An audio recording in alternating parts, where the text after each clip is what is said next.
25,000 രൂപയുടെ price segment എന്ന് പറയുമ്പം ഓൾമോസ്റ്റ് നല്ലോണം കോമ്പറ്റീഷനുള്ള സെഗ്മെൻറ്റാണ്.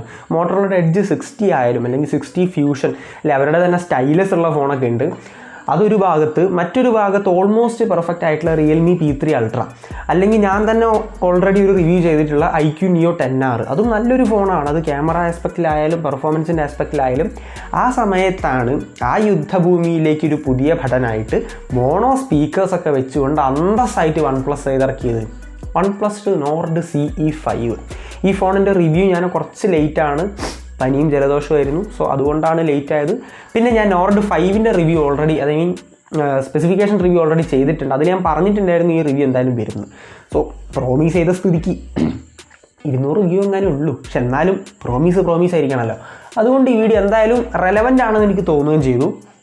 അപ്പം ഞാൻ ഹെഡിങ് കൊടുത്തതുപോലെ ഈ ഫോൺ 25,000 രൂപയ്ക്ക് എടുക്കാൻ പറ്റുമോ? മോണോ സ്പീക്കേഴ്സ് ആയതുകൊണ്ട് ഈ ഫോൺ എടുക്കരുത് എന്നൊന്നും ഞാൻ പറയൂല. കാരണം ആ രീതിയിലാണ് ഇതിൻ്റെ സ്പെസിഫിക്കേഷൻ അറേഞ്ച് ചെയ്തിരിക്കുന്നത്. എല്ലാ ഡീറ്റെയിൽസും ഞാൻ ഈ വീഡിയോയിലൂടെ ഷെയർ ചെയ്യുന്നതായിരിക്കും. സോ വീഡിയോ അവസാനം വരെ ഇരുന്ന് കാണുക. നിങ്ങളിപ്പോൾ കണ്ടുകൊണ്ടിരിക്കുന്നത് ടെക് ടു ടെക് മലയാളം എന്ന യൂട്യൂബ് ചാനൽ. ഞാനാണ് അമർനാഥ്. കാര്യങ്ങളൊക്കെ നിങ്ങൾക്ക് അറിയാവുന്നതാണ്. സോ കൂടുതൽ ടൈം വേണ്ട, നമുക്ക് നേരെ വീഡിയോയിലേക്ക് കിടക്കാം.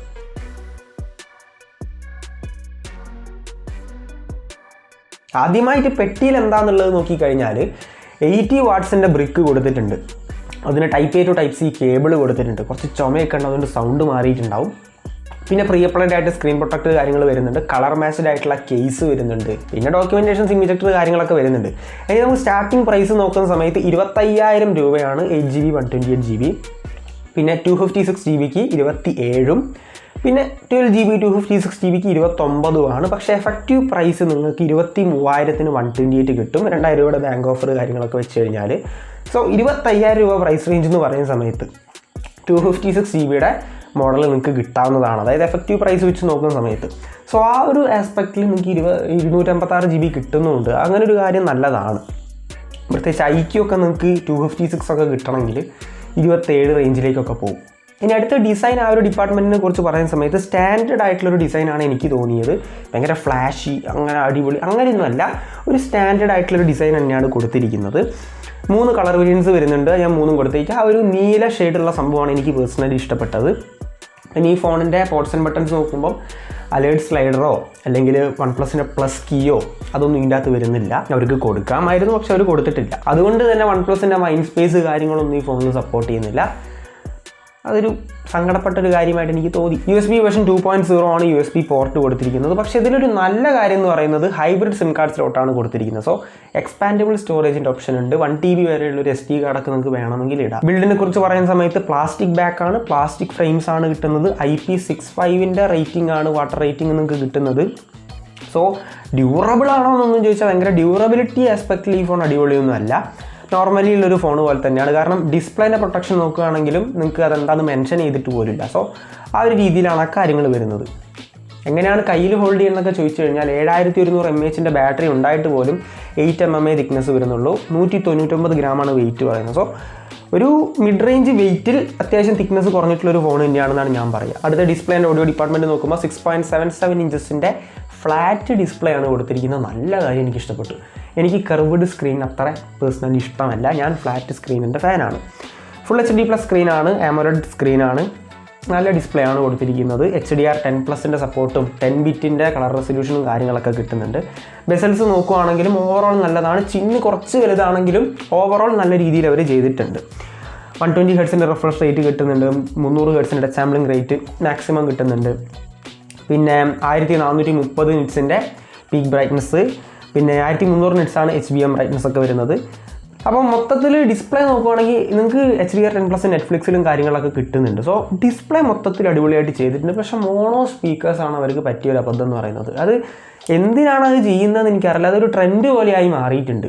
നമ്മൾ iQ Z10ലും കണ്ടതാണ്, അപ്പോഴും സങ്കടമായി. ഇപ്പം അടുത്ത് സാംസങ്ങിൻ്റെ ഏതൊരു ഫോണിലും വന്നിട്ടുണ്ടായിരുന്നു, അപ്പോഴും സങ്കടപ്പെട്ടിട്ട് കാര്യമില്ല. കാരണം അവരിതാണ് കൊടുക്കുന്നത്. അടുത്ത നമ്മളിനി പെർഫോമൻസ് റേഞ്ച് നോക്കുന്ന സമയത്ത് MediaTek Dimensity 8350 FX എന്ന് പറയുന്നൊരു ചിപ്സെറ്റാണ് കൊടുത്തിരിക്കുന്നത്. FX അങ്ങോട്ട് മാറ്റി വെച്ചത് ജസ്റ്റ് ഒരു നെയിം. 8350 ആണ് ബേസിക്കലി ആ ചിപ്സെറ്റ്. നമ്മൾ മോട്ടോ എഡ്ജ് 60 പ്രോയിലും ഓൾമോസ്റ്റ് സിമിലർ ആണ്. മോട്ടോ എഡ്ജ് 60 പ്രോയിലും അല്ലെങ്കിൽ അത് 30,000 രൂപയുടെ ഫോണാണ്. പിന്നെ P3 അൾട്രയിലായാലും ഒക്കെ നമ്മൾ കാണുന്ന ചിപ്സെറ്റാണ്. സോ ട്രൈഡ് ആൻഡ് ടെസ്റ്റഡ് ആണ്, നല്ല ചിപ്സെറ്റാണ്. 3.35 GHz ടോപ്പ് ക്ലോക്ക് സ്പീഡ് വരുന്നുണ്ട്. 4 നാനോമീറ്ററിൻ്റെ ഫാബ്രിക്കേഷൻ ടെക്നോളജിയിലാണ്. LPDDR5X കൊടുത്തിട്ടുണ്ട് Ram type. That's A great thing. UFS 3.1 കൊടുത്തിട്ടുണ്ട്. UFS 2.2 ഒന്നും വെച്ചിട്ടില്ല, അതും നല്ല കാര്യം. 1.4 മില്യൻ്റെ പുറത്ത് 52 സ്കോർ വരുന്നുണ്ട്. That's A good thing. കാരണം കഴിഞ്ഞ കൊല്ലത്തെ നോർഡ് CE4 വെച്ച് നോക്കുന്ന സമയത്ത് അതൊരു ഇരട്ടീൻ്റെ അടുത്ത് വരെ വരുന്നുണ്ട്. അത് ഒരു 7 ലക്ഷം 8 ലക്ഷം ഒക്കെ ആയിരുന്നു. പിന്നെ ഒരു VC കൂളിംഗ് സിസ്റ്റം ഒക്കെ കൊടുത്തിട്ടുണ്ട്. നമ്മൾ റിവ്യൂസ് കണ്ടതനുസരിച്ചിട്ട് ഇപ്പം 40 ഡിഗ്രി സെൽഷ്യസിൻ്റെ റേഞ്ച് വരെ ഒന്നും പോകുന്നില്ല. സോ അത്യാവശ്യം ഹീറ്റ് മാനേജബിൾ ആണ്. CPU ത്രോട്ട്ലിംഗ് ടെസ്റ്റിലൊക്കെ നമുക്ക് 85% ത്രോട്ട്ലിംഗ് ഒക്കെ കിട്ടുന്നുണ്ടെന്നാണ് കേട്ടത്. സോ മൊത്തത്തിൽ ഗെയിമിംഗ് നോക്കുന്ന സമയത്ത് COD 120 FPS, BGMIയും 120 FPS അവർ സൈറ്റിൽ കൊടുത്തിട്ടുണ്ട്. പക്ഷേ റിവ്യൂസ് അനുസരിച്ച് 90 FPS വരെ കിട്ടുന്നുള്ളൂ. അപ്പം മേ ബി അടുത്ത OTA അപ്ഡേറ്റിൽ വരുമായിരിക്കും, അല്ലെങ്കിൽ സോഫ്റ്റ്വെയർ വെച്ച് പുഷ് ചെയ്ത് 120 FPS ആക്കുന്നതായിരിക്കും. ബേസിക്കലി BGMI 90 FPS ആണ് നിങ്ങൾക്ക് കിട്ടുന്നത്. ഇനി ബാറ്ററി സെക്ഷൻ നോക്കുകയാണെങ്കിൽ ഗംഭീര ബാറ്ററി ലൈഫ് ആയിരിക്കും. 7100 mAh ബാറ്ററിയും 80 വാട്ട്സിൻ്റെ ചാർജർ ബോക്സിൻ്റെ അകത്തും. OnePlus അത്യാവശ്യം നല്ല രീതിയിൽ ഒപ്റ്റിമൈസ് ചെയ്യാറുണ്ട് ബാറ്ററി. സോ നല്ല ബാറ്ററി ലൈഫും കാര്യങ്ങളൊക്കെ ആയിരിക്കും. ചാർജ് ചെയ്യുന്നതും സ്പീഡ് ഉണ്ട്. സോ ആ ഒരു കാര്യത്തിൽ അവർ നല്ലപോലെ ചെയ്തിട്ടുണ്ട്. ബൈപാസ് ചാർജിങ്ങിൻ്റെ സപ്പോർട്ട് കൂടെ വരുന്നുണ്ട്. ബൈപാസ് ചാർജിങ് എന്ന് പറഞ്ഞാൽ നിങ്ങൾ കുത്തിയിട്ടുകൊണ്ട് ഗെയിം കളിക്കണം എന്നൊക്കെ ഉണ്ടെങ്കിൽ അത് ഞാൻ റെക്കമെൻഡ് ചെയ്യില്ല. പക്ഷേ കമ്പനി പറയുന്ന അനുസരിച്ച് അതിന് കുഴപ്പമില്ല. അതൊക്കെ ഒരു ഫീച്ചറായിട്ട് കണ്ടാൽ മതി, സ്ഥിരമായിട്ട് അത് ഉപയോഗിക്കരുത്. അടുത്ത സോഫ്റ്റ്വെയർ എക്സ്പീരിയൻസിനെ കുറിച്ച് പറയുമ്പോൾ Oxygen OS 15 based on Android 15, 4 വർഷത്തെ ആൻഡ്രോയിഡ് അപ്ഡേറ്റ്, 6 വർഷത്തെ സെക്യൂരിറ്റി പാച്ച് അപ്ഡേറ്റ്, ഫ്ലുവൻസി സർട്ടിഫിക്കേഷനൊക്കെ അവർ നൽകുന്നുണ്ട് TV റൈൻലാൻഡിൻ്റെ. അപ്പം 6 വർഷം വരെ നിങ്ങൾക്ക് ഹാങ്ങും ലാഗൊന്നും ഇല്ലാതെ ഈ ഫോൺ ഉപയോഗിക്കാം എന്നൊക്കെ പറയുന്നുണ്ട്. അതൊരു നല്ല കാര്യമാണ്. പിന്നെ OnePlusൻ്റെ ഫീച്ചേഴ്സ് നോക്കുന്ന സമയത്ത് നമുക്കറിയാം നല്ല സോഫ്റ്റ്വെയർ എക്സ്പീരിയൻസ് പൊതുവേ നൽകാറുണ്ട്. പക്ഷേ ഇപ്പം കുറച്ച് ബ്ലോട്ട്വെയറും ആഡുകളൊക്കെ കുറേ അവിടെ ഇവിടെയൊക്കെ കയറി വരുന്നുണ്ട്. ബ്ലോട്ട്വെയർ എന്തായാലും കൊടുത്തിട്ടുണ്ട്. മറ്റ് ഫീച്ചേഴ്സ് നോക്കുകയാണെങ്കിൽ OnePlusൻ്റെ സ്വന്തം ഡയലറാണ്. സോ കോൾ റെക്കോർഡിങ് വിളിച്ചു പറയാത്ത രീതിയിൽ ചെയ്യാൻ പറ്റും. പിന്നെ അതുകൊണ്ട് തന്നെ കോൾ അസിസ്റ്റൻറ്റിൻ്റെ ഫീച്ചറും കാര്യങ്ങളൊക്കെ AI കോൾ അസിസ്റ്റൻറ്റ് നിങ്ങൾക്ക് കിട്ടും. മറ്റ് AI ഫീച്ചേഴ്സ് നോക്കുകയാണെങ്കിൽ AI voice scribe, call assistant, translate, പിന്നെ ജെമിനി, സർക്കിൾ ടു സെർച്ച്. പിന്നെ ക്യാമറയിലുള്ള AI ഫീച്ചേഴ്സ് നോക്കുന്ന സമയത്ത് ഇറേസർ, റിഫ്ലക്ഷൻ ഇറേസർ, AI മറ്റേ ഒബ്ജക്റ്റ് ഇറേസർ, പിന്നെ നിങ്ങൾക്ക് റീഫ്രെയിം വരുന്നുണ്ട്. അതിൻ്റെ സൈഡ്സും പരിപാടിക്കൊന്ന് അഡ്ജസ്റ്റ് ചെയ്യാനും, പിന്നെ നമ്മളൊരു കണ്ണൊക്കെ അടച്ചു പോയാൽ ഫോട്ടോൻ്റെ അകത്ത് അതൊക്കെ നന്നാക്കുന്ന രീതിയിൽ പെർഫെക്റ്റ് ഷോട്ട് എന്ന് പറയുന്ന ഓരോ AI ഫീച്ചറൊക്കെ കൊടുത്തിട്ടുണ്ട്. മൊത്തത്തിൽ ആവശ്യമുള്ള AI ഫീച്ചേഴ്സൊക്കെ കൊടുത്തിട്ടുണ്ട്. ഇനി നമ്മൾ ലാസ്റ്റ് ക്യാമറ പറയുന്നതിന് മുന്നേ മറ്റ് ഫീച്ചേഴ്സ് നോക്കുകയാണെങ്കിൽ Wi-Fi 6, ബ്ലൂടൂത്ത് വേർഷൻ 5.4, NFC-യുടെ സപ്പോർട്ട് ഇവിടെ വരുന്നില്ല. പിന്നെ പറഞ്ഞതുപോലെ തന്നെ IP റേറ്റിംഗ് IP65 മാത്രമേ വരുന്നുള്ളൂ. പിന്നെ ഹാപ്റ്റിക് ഫീഡ്ബാക്ക് ഒരു നോർമൽ മോട്ടർ എന്തായാലും കൊടുത്തിട്ടുണ്ട്, അത് സൈറ്റിൽ മെൻഷൻഡ് ആണ്. പിന്നെ ഓൾറെഡി പറഞ്ഞതുപോലെ 1 TB വരെ എക്സ്പാൻഡബിൾ സ്റ്റോറേജിൻ്റെ ഓപ്ഷൻ കിട്ടുന്നുണ്ട്. IR ബ്ലാസ്റ്ററിൻ്റെ സപ്പോർട്ടും വരുന്നുണ്ട്. അത് മുകളിലല്ല കൊടുത്തിരിക്കുന്നത്, ക്യാമറയുടെ ആ ഭാഗത്തായിട്ടാണ്. In display fingerprint scanner, face unlock കാര്യങ്ങളൊക്കെ കിട്ടുന്നുണ്ട്. അങ്ങനെയാണ് മറ്റു ഫീച്ചേഴ്സ്. അടുത്തത് ലാസ്റ്റ് ആൻഡ് ഫൈനലായിട്ട് ക്യാമറയെ കുറിച്ച് പറയുന്ന സമയത്ത് 50 മെഗാപിക്സലിൻ്റെ ലിറ്റിയ 600 എന്ന് പറയുന്ന സെൻസറാണ് കൊടുത്തിരിക്കുന്നത്. With optical image stabilisation, 4K 60 FPS maximum video resolution. പിന്നെ ഒരു അൾട്രാ വൈഡ് 8 മെഗാപിക്സലിൻ്റെ ഒമിനി വിഷൻ സെൻസറാണ് കൊടുത്തിരിക്കുന്നത്. ഓൾമോസ്റ്റ് അടിപൊളി, കുഴപ്പമില്ല എന്നൊക്കെയുള്ളൊരു സെൻസർ ആയിരിക്കും, അത്രയൊക്കെ പ്രതീക്ഷിച്ചാൽ മതി. പിന്നെ ഒരു 16 മെഗാപിക്സലിൻ്റെ ഫ്രണ്ട് ക്യാമറ, അത് IMX480 ആണ് കൊടുത്തിരിക്കുന്നത്. ഈ ഫ്രണ്ട് ക്യാമറേൻ്റെയൊക്കെ ഈ ഒരു സെൻസറൊക്കെ മെൻഷൻ ചെയ്യുമ്പോൾ എനിക്ക് ഭയങ്കര സന്തോഷമാണ്. കാരണം അത്യാവശ്യം കുഴപ്പമില്ലാത്ത സെൻസറായിരിക്കും അറ്റ്ലീസ്റ്റ്. അത് 1080p 60 FPS ആണ് മാക്സിമം വീഡിയോ റെസൊല്യൂഷൻ വരുന്നത്. അതും 4K കൊടുക്കാമായിരുന്നു, വേണമെങ്കിൽ അവർക്ക് പുഷൊക്കെ ചെയ്ത് 4K 30 ഒക്കെ ആക്കാമായിരുന്നു. പക്ഷേ 1080p 60 ആണ് കൊടുത്തിരിക്കുന്നത്. അപ്പം ക്യാമറയെ കുറിച്ച് പറയുന്ന സമയത്ത് ക്യാമറേൻ്റെ AI ഫീച്ചേഴ്സൊക്കെ നേരത്തെ ഞാൻ പറഞ്ഞു. ക്യാമറയെ കുറിച്ച് പറയുന്ന സമയത്ത് OnePlus അത്യാവശ്യം നല്ല രീതിയിൽ ചെയ്യാറുണ്ട്.